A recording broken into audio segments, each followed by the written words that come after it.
Baru-baru ini beredar rekaman di media sosial Telegram pada Rabu 11 September 2024 yang memperlihatkan situasi di Novogrodivka yang telah dibebaskan.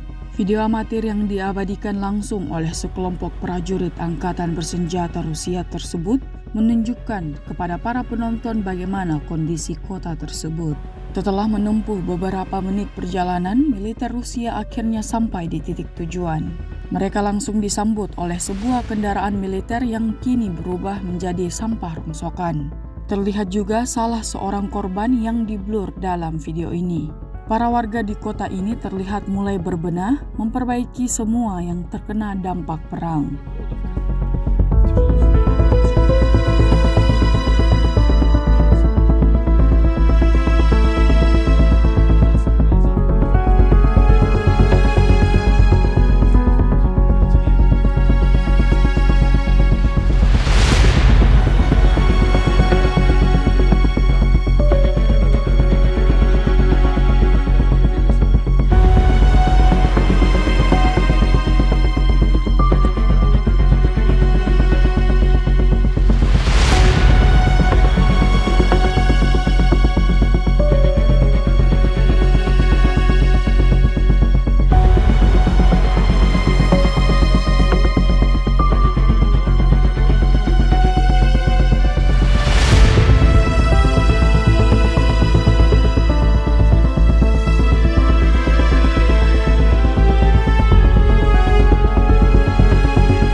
Download Tribun X sekarang, menghadirkan lokal menjadi Indonesia.